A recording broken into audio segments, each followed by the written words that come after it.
Alors non, clairement non. La négation du génocide arménien n'est pas punie par la loi en France. Ça avait commencé à devenir une préoccupation dès les années 90, notamment au moment de l'affaire Lewis, qui était un historien très connu, qui, dans les colonnes du Monde, avait remis en cause l'appellation génocide pour les crimes qui avaient été commis en 1915 à l'encontre des Arméniens. Et à l'époque, il y avait eu donc des poursuites engagées par des organisations arméniennes, au pénal et au civil. Et en fait, alors qu'au civil, elles avaient obtenu gain de cause avec 1 franc symbolique, à la suite d'un jugement d'ailleurs un peu alambiqué, disant que les propos de l'historien avaient pu heurter la sensibilité des descendants des victimes, au pénal, il n'y avait pas eu de sanction, au motif qu'il n'y avait pas de cadre législatif pour empêcher cet historien ou ce monsieur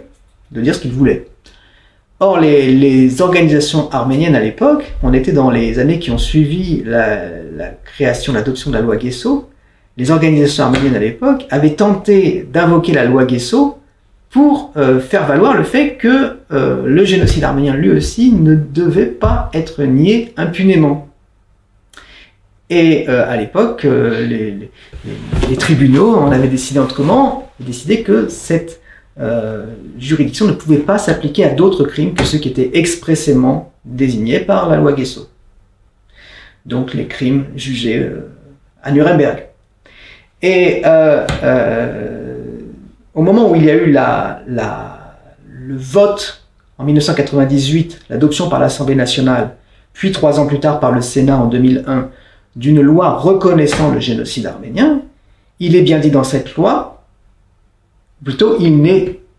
pas dit dans cette loi qui est le coupable, et d'autre part, la loi n'est nullement assortie, l'affirmation « il y a eu un génocide arménien » n'est nullement assortie d'un arsenal visant à empêcher sa négation. Si bien que dans les années qui ont suivi, des organisations arméniennes ont continué à se mobiliser, épaulées par certaines personnes politiques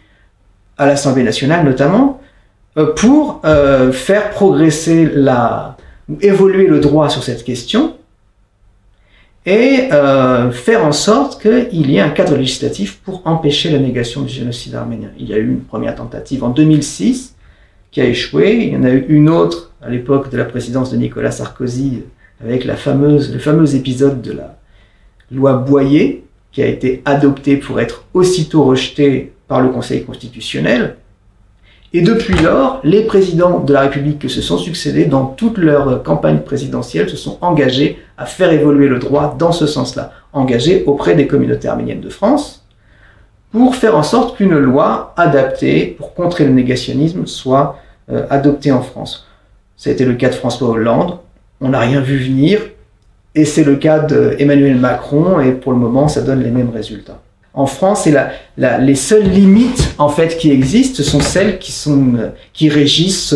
la liberté d'expression en général, donc dans les limites fixées par la loi.